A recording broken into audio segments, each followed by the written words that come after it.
शुभ संध्या वंदन। मैं प्रतिभा तिवारी आप सभी का विद्या भारती काशी प्रांत के YouTube चैनल में स्वागत करती हूँ। बच्चों, पिछली कक्षा में मैंने बांसुरी की भाग 2 में आपको पढ़ाया था। ये आपकी पुस्तक है, इसे खोलेंगे आप। इसमें मैंने आपको पिछली कक्षा में बहुत सारे चित्र समझाए थे। अब आगे शुरू करते हैं। चलिए आगे शुरू करते हैं। इसको देख रहे हैं आप, ये एक प्रकार का वृक्ष है, अशोक का वृक्ष। ये अशोक का वृक्ष अधिकतर हमारे घरों के आसपास पाया जाता है। बड़ा खूब लंबा होता है ये वृक्ष। बच्चों, क्या आपको पता है हमारे उत्तर प्रदेश का ये राष्ट्रीय वृक्ष कहा जाता है। इसकी खूब लंबी शाखाएं होती हैं, ये बहुत बड़ा होता है। मौलश्री, ये भी एक प्रकार का वृक्ष होता है। इसकी शाखाएं बहुत बड़ी बड़ी होती हैं।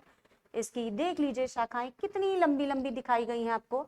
आप अपनी पुस्तक में भी देखेंगे तो आप पाएंगे कि इसकी शाखाएं खूब लंबी हैं। ये वृक्ष बहुत घना होता है। इसकी छाया में बैठकर लोग अधिकतर विश्राम कर सकते हैं।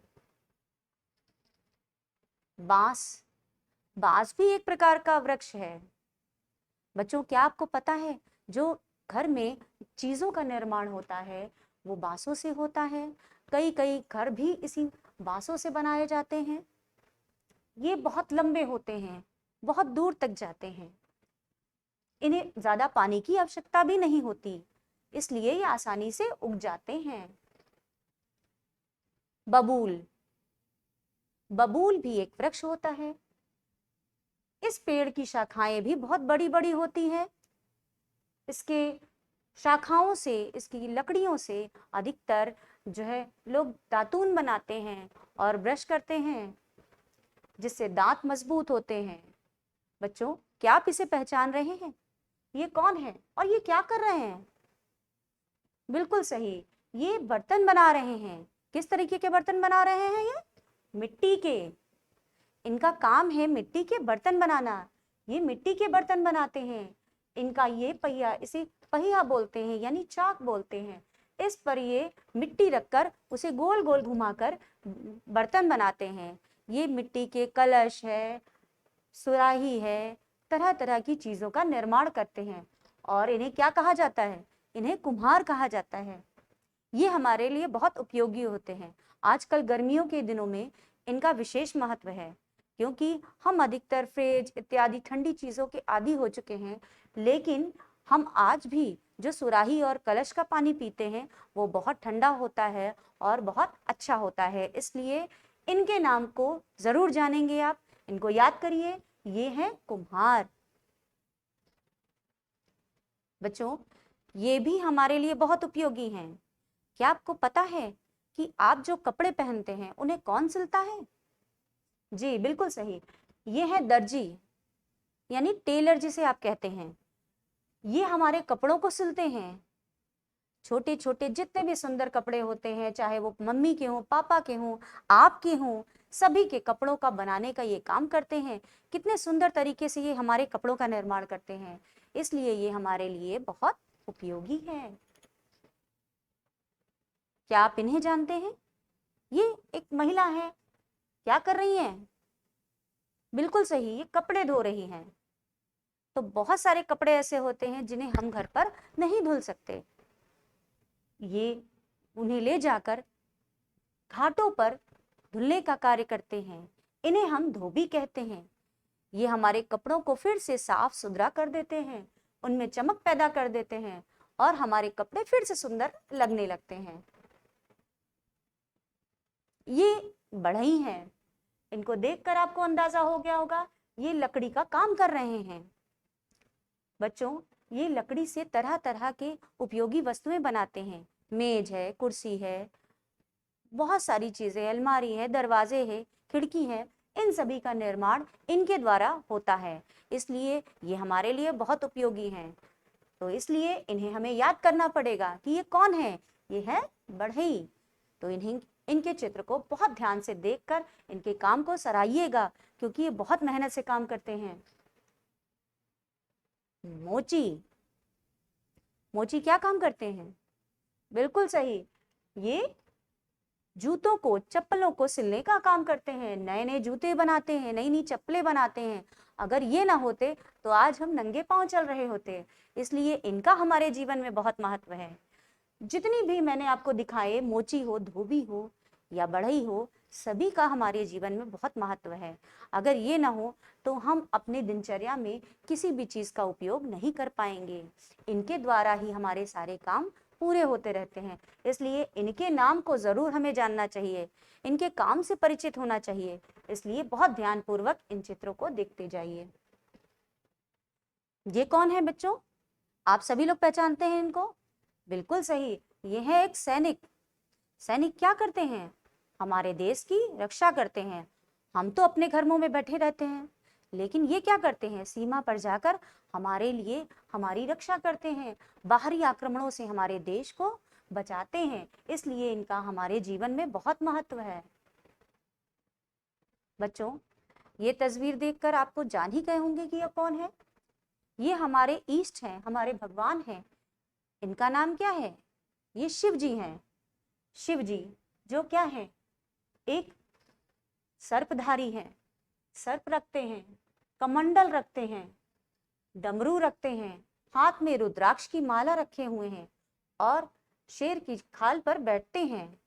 और ये हिमालय पर्वत पर निवास करते हैं, बर्फ की चोटी पे रहते हैं। तो इस प्रकार से इनका पूरा परिवेश है, ये सादे ढंग से रहते हैं। इसलिए ये हमारे बहुत आराध्य प्रभु हैं। इन्हें हम शिव जी के नाम से जानते हैं, शंकर जी के नाम से जानते हैं, शंभू जी के नाम से जानते हैं। तरह तरह के लोग इन्हें अलग अलग नामों से जानते हैं। बच्चों, इनके भी रूप से आप परिचित हैं। ये भी हमारे एक भगवान हैं। इनका नाम है श्री कृष्ण। आप सभी जानते होंगे, कान्हा, कृष्णा, गोपाल, तरह तरह के इनके कई नाम हैं। इनके रूप से भी आप परिचित होंगे। सुंदर मुख है इनका, बांसुरी हाथ में रखते हैं, बांसुरी बजाते हैं और इनके साथ राधा जी का नाम जुड़ा रहता है। हम कहते हैं राधे कृष्णा। इसलिए कृष्ण भगवान का हमारे जीवन में विशेष महत्व है। ये देवी के विषय में आप जानते हैं, ये माँ दुर्गा हैं। ये भी हमारी आराध्य देवी हैं। ये किस पर आसन पर बैठी हैं? ये शेर के आसन पर, सिंह के आसन पर बैठी हुई हैं। ये सभी को प्रेम से देखती हैं। इनके हाथ में त्रिशूल रहता है जो कि राक्षसों से, दुष्टों से हमारी रक्षा करता है। जब भी हम उनका स्मरण करते हैं तो वो देवी सभी के लिए वरदान बन जाती हैं। माँ लक्ष्मी, माँ लक्ष्मी भी देवी हैं और ये जो है धन की देवी कहलाती हैं। ये हम पर प्रसन्न होने पर हमें धन देती हैं, धन देती हैं और तरह तरह की वस्तुएं देती हैं। इन्हीं के सौभाग्य से हम बहुत पैसा कमा सकते हैं। इसलिए इनकी आराधना हमारे लिए बहुत आवश्यक है। ये कमल पर विराजमान रहती हैं और हाथ में कलश रहता है। बच्चों, अब हम आते हैं इस चित्र पर। इस चित्र में आपको क्या दिख रहा है? इस चित्र में आपको नीला आकाश दिख रहा है। तो इसे हम आकाश कहते हैं, जहां पक्षी उड़ते हैं, जहां विमान उड़ते हैं और जो हमारी धरती से बहुत ऊपर है, जहां पर सूरज, चंदा, तारे आदि रहते हैं।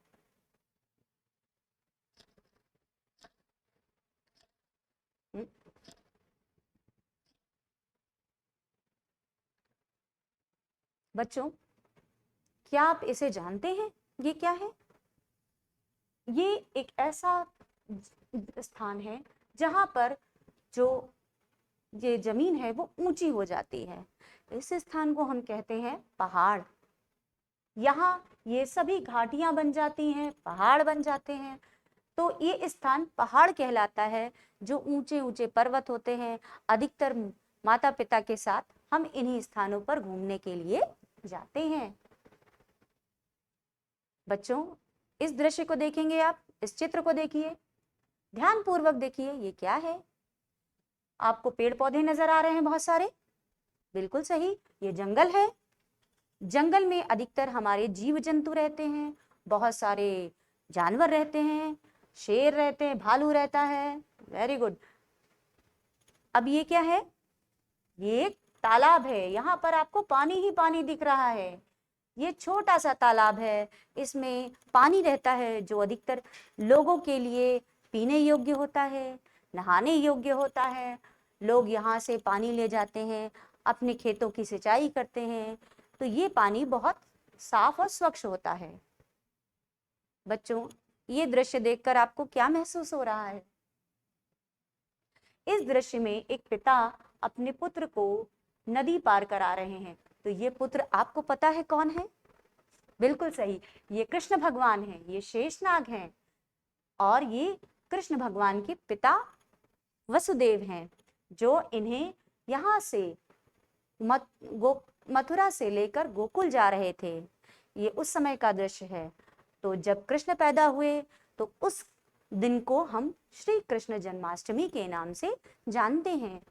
इसलिए ये दृश्य आपको दिया गया है। इसे क्या कहते हैं हम? श्री कृष्ण जन्माष्टमी। अधिकतर ये अगस्त महीने में पड़ती है। बच्चों, ये देखकर आपको क्या लग रहा है? ये भी एक तरीके का त्योहार है। ये त्योहार किसका होता है? भगवान शिव का। तो शिव का त्योहार कौन सा है? शिवरात्रि। इस दिन भगवान शिव जी की पूजा होती है, उन्हें बेलपत्री चढ़ाई जाती है, विभिन्न प्रकार के वस्तुएं चढ़ाई जाती हैं, फूल फल इत्यादि चढ़ाकर दूध चढ़ाया जाता है और उनकी पूजा की जाती है। बच्चों, ये भी एक प्रकार का हमारा बहुत सुंदर त्योहार है। इसे हम बसंत पंचमी कहते हैं। बसंत पंचमी अधिकतर बसंत ऋतु में होती है। इसी में पीली वस्तुओं की पूजा की जाती है, माँ सरस्वती की आराधना करते हैं। इसी दिन से हमारे विद्या आरंभ होता है और हम सभी विद्या का अध्ययन करने लगते हैं। इसलिए माँ सरस्वती की आराधना हमारे लिए बहुत जरूरी है। ये बसंत पंचमी हमारे यानी विद्यार्थियों के लिए बहुत आवश्यक है। इस दिन जरूर माँ सरस्वती की पूजा हमें करनी चाहिए। रामनवमी। रामनवमी श्री राम जी के जन्म का दिन है। इस दिन श्री राम जी का जन्म हुआ था। श्री राम भगवान हैं जो हमारे आराध्य हैं। हम इनकी पूजा करते हैं और इन्हें स्मरण करते हैं। बच्चों, अब आपकी कुछ गतिविधियां आ रही हैं। ये गतिविधियां हम क्या क्या करते हैं? अब इसमें आपको दो बच्चे दिख रहे हैं आगे बढ़ते हुए। तो ये क्या कर रहे हैं? ये चल रहे हैं। Very good. चलना, इसे हम कहते हैं चलना। जब हम आगे बढ़ते हैं तो हम उसे कहते हैं चलना। बच्चा क्या कर रहा है? ये इस वस्तु से खेल रहा है। तो इस किसी वस्तु या किसी भी चीज से अगर हम खेलते हैं तो हम उसे बोलते हैं खेलना। ये हमारे दैनिक क्रियाकलाप हैं जो हम करते हैं। ये बच्ची क्या कर रही है? ये बच्ची दौड़ रही है। वेरी गुड, ये दौड़ रही है, तो इसे हम कहते हैं दौड़ना। अब ये बच्ची क्या कर रही है? कूद रही हैं, ऊपर से छलांग लगा रही हैं, इसलिए इसे हम कहते हैं कूदना। ये महिला क्या कर रही है? ये आपको एक वेशभूषा में, सुंदर वेशभूषा में दिख रही हैं, जो कि एक नृत्य की वेशभूषा है। इन्हें हम कहते हैं नाचना। ये बच्चियां क्या कर रही हैं? आपको ये स्कूल वेश में दिख रही हैं। तो ये क्या कर रही हैं? ये पुस्तक को पढ़ रही हैं। इसे हम कहते हैं पढ़ना। आपको ये बच्चे क्या कर रहे हैं? खेलते दिख रहे हैं और किसी चीज पर चढ़ते दिख रहे हैं। इसे हम कहते हैं चढ़ना। तो ये हमारी कुछ गतिविधियां हैं, चढ़ना, कूदना, दौड़ना। ये बच्चा क्या कर रहा है? ये बच्चा लिखने का कार्य कर रहा है। इसे कहते हैं लिखना। जो हमारे दैनिक क्रियाकलाप हैं, हम लिखते भी हैं, पढ़ते भी हैं, दौड़ते भी हैं, तो ये सब हमारे दैनिक क्रियाकलाप हैं। तो बच्चों, जितने भी चित्र आ रहे हैं आप उसे ध्यान से देखिए और उन्हें समझने का प्रयास कीजिएगा। तो बच्चों, आज जो कुछ भी मैंने आपको पढ़ाया, समझाया, चित्रों के माध्यम से बताया, इन्हें आप घर पर भी पुनः रिवाइज करेंगे, पुनः देखेंगे, समझेंगे और अपने माता पिता की सहायता से इन्हें पढ़ने का प्रयास करेंगे।